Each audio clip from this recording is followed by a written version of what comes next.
फारूक अहमद सिद्दीकी साहब, आपने इब्तिदा में एक खास बात की तरफ इशारा किया कि जम्मू कश्मीर लिबरेशन फ्रंट अपनी उस मुसल्लह जदोजहद का आगाज दोबारा से शुरू कर सकता है। गर्ज दोनों ममालिक या खुदमुख्तारी के हवाले से जितनी बातें आज तक हुई, बहरहाल जम्मू कश्मीर लिबरेशन फ्रंट कई लीडरान में मुनकसम हुई। अमानुल्लाह खान साहब, मोहम्मद यासिर मलिक साहब और कई ऐसे लीडरान हैं जो इस मिशन को आगे लेने की कोशिशों में लगे हुए। भले ही नाम अलग है लेकिन मौक़िफ़ और मंशूर एक है।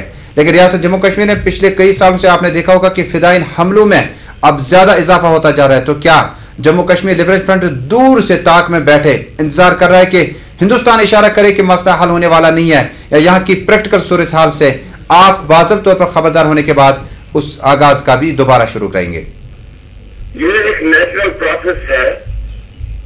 अगर आप इनकार कर ले, अगर हिंदुस्तान हमेशा यही इनकार कर ले तो बहुत देर ये कश्मीर में काबिज नहीं रह सकता है। इसके लिए दुनिया के कौमों की तारीख हमारे सामने है कि गाशिबाना तरीके से किसी मुल्क या किसी रियासत या किसी सोसाइटी को आप ऑक्यूपाई नहीं कर सकते हैं। किसी न किसी तरीके से ये रेजिस्टेंस कोई भी शक्ल इख्तियार कर सकती है। और रियासत जम्मू कश्मीर में इंतखाबात 2008 मकामी मेरे असम्बली इस वक्त जमा गोया कर रहे हैं कि असम्बली इंतखाबात दोबारा से शुरू हो जाएंगे। जम्मू कश्मीर लिबरेशन फ्रंट के चेयरमैन कैसे से कुछ कहना चाहेंगे कि डेवलपमेंट के लिए और रियासत की तामीर और तरक्की के लिए वोट डलवाए जाते हैं, डाले जाते हैं, उसके बाद इक़्तिदार मुंतकिली भी होती है, वज़ीर आला की बागदौड़ भी शुरू हो जाती है। जम्मू कश्मीर लिबरेशन फ्रंट आने वाले असम्बली इंतखाबात रियासत जम्मू कश्मीर में किस नज़र से देखते हैं और आवाम के लिए क्या पैगाम है आपकी तरफ से? डेमोक्रेसी और इलेक्शन और इंतखाबात उस जगह पर होते हैं जहां पर लोगों को एक आजादी मुयसर हो जी। वो सोशल आजादी हो, वो इमोशनल आजादी हो, वो आजादी हो बेसिक राइट्स की। जब आपके कश्मीर में 8 लाख फौज सड़कों पर, गांवों में, हर एक मोहल्ले में मौजूद है तो इंतखाबात ला हासिल है, इंतखाबात की कोई मानी नहीं है। हिंदुस्तान को चाहिए कि वो अपनी फौजों को वापस बुलाए, तब जाके इंतखाबात हो सकते हैं इंटरनेशनल ऑस्पिसीज के अंदर। हम इंतखाबात के खिलाफ नहीं है, न हम जमहूरियत के खिलाफ हैं, लेकिन हिंदुस्तान के आईन के तहत जो एक मुस्तलद किया गया है हम पर आईन, उसके तहत अगर आप ये बोलें कि हम हलफ उठाएं फिर इलेक्शन लड़े तो ये मुमकिन नहीं हो सकता है, क्योंकि ये एक ऑक्यूपाइड टेरिटरी है। अगर डेमोक्रेसी है तो हिंदुस्तान को यूनाइटेड नेशंस के चार्टर के तहत वहां पर एक्सेप्ट करना चाहिए। ये एक टेरिटरी है जो ट्रस्ट में है, वहां पर यूनाइटेड नेशन मिलिट्री और ऑब्जर्वर्स ग्रुप मौजूद है जी।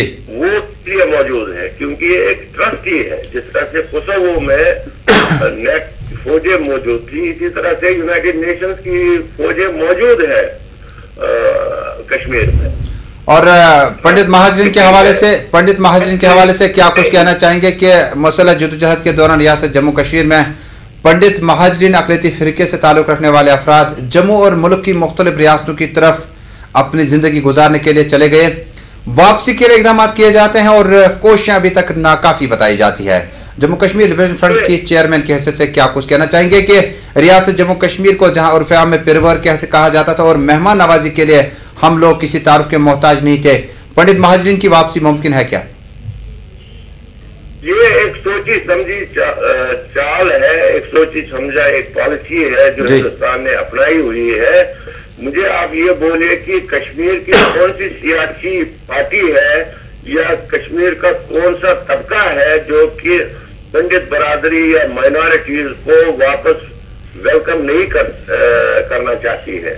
हमारी तारीख गवाह है हजारों सालों से कि हमने माइनॉरिटी को हमेशा तहफ़्फ़ुज़ दिया है। तो ये तो हिंदुस्तान की एक पॉलिसी है कि दुनिया में ये दिखाए कि देखिए जी ये जो तहरीक कश्मीर में है ये मजहब के बुनियाद पर या फंडामेंटलिज्म के बुनियाद पर या रेडिकलिज्म के बुनियाद चल रही है। اس لیے اس میں یہ روڈیں اٹکا رہے ہیں ہندوستان ہی. ہماری طرف سے تو ہم ویلکم کرتے ہیں ان کو واپس آ جائے, اپنے گھروں میں بیٹھے, اپنی جو ہے وہ ان کے مکانات ہیں وہ واپس ان میں آ جائے. تو یہ موقف ہے, یہ ہے ہم کو ایگزسٹنس مائنارٹیز جو ہے ہم کو ایگزسٹنس میں رہنا چاہتے ہیں اور وہ بھی رہنا چاہتے ہیں. یہ بیسیکلی وہ بھی کشمیری ہے. اور آنے والے اسمبلی انتخابات میں متحدہ جہاد کونسل کے چیئرمین کی طرف سے جو بیان آیا کہ بندوق کا استعمال نہیں کیا جانا چاہے, یہاں امیر جماعت اسلامی جموں کشمیر شیخ حسن نے بھی اس کا خیر مقدم کیا. آپ انفرادی طور پر اور جموں کشمیر لبریشن فرنٹ کی تنظیمی حیثیت سے آپ مانتے ہیں کہ آنے والے اسمبلی انتخابات میں فری الیکشن ہونے چاہیے, اگر لوگ ووٹ ڈالنا چاہے تو انہیں روکنا نہیں چاہیے؟ وہ یونائٹڈ جہاد کونسل کا اپنا موقف ہے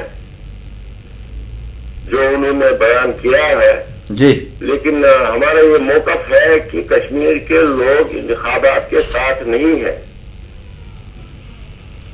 اور اس وقت جموں کشمیر لبریشن فرنٹ کی اگر ہم ایک متفر اتحاد کی بات کریں, کچھ کوششیں چل رہی ہے کہ بھلے ہی موقف ایک ہے, نصب العین ایک ہے, منشور ایک ہے, لیکن پھر بھی قائدین جو جتنے بھی اس وقت ہیں ریاست جموں کشمیر میں, جن میں محمد یاسین ملک صاحب ہیں, اس کے علاوہ بہت سارے قائدین ہیں جو اس وقت مختلف گروپوں میں تقسیم ہو چکے ہیں, کیا ایک پلیٹ فارم پہ آ سکتے ہیں؟ اور بحثیت چیئرمین فاروق احمد صدیق صاحب اس طرح کی کوششیں کی گئی تھی دوسرے لیڈران سے رابطہ کرنے کی؟ میں اس میں زیادہ نہیں جانا چاہوں گا, لیکن ہم نے بہت کوششیں کی ہیں. ایک تنظیم تبھی معاشرے کو کچھ دے سکتی ہے جو جب وہ اپنے اندر جذبہ جمہور اجاگر کرے.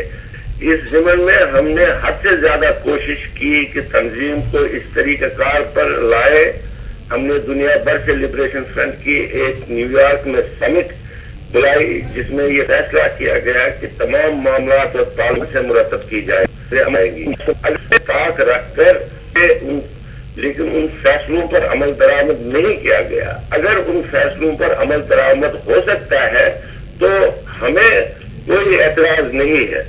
لبریشن فرنٹ کو کے منشور کو برائے طاق رکھ کر کوئی ناگالینڈ کے طرز عمل پر دوطرفہ یا خفیہ رابطوں سے تنظیم کے وقار کو زخم پہنچی ہے تو وہ ہمارے ہزاروں شہیدوں جنہوں نے خود مختار کشمیر کے حصول کے لیے قربانیاں دی ہیں, ان کی بقا کو قائم رکھنے اور ان کی بقا کو قائم رکھنے کے لیے شہید مقبول بٹ کے خواب کو شرمندہ تعبیر کرنے کے لیے لبریشن فرنٹ کوئی بھی قدم اٹھا سکتی ہے, بشرطے کہ یہ مانا جائے کہ لبریشن فرنٹ اپنے موقف سے دستبردار نہیں ہوئی. لبریشن فرنٹ جو اپنا موقف اس کا بنیادی ہے, اگر اس سے وہ دستبردار نہیں ہے یا کوئی ایسی پیس پروسیس میں جس میں کہ کشمیریوں کو کوئی لوکل اسٹینڈرڈ ہی نہیں ہے, تو لبریشن فرنٹ متحد ہو سکتی ہے. اور پاکستان کے انتخابات کے بعد جو صورت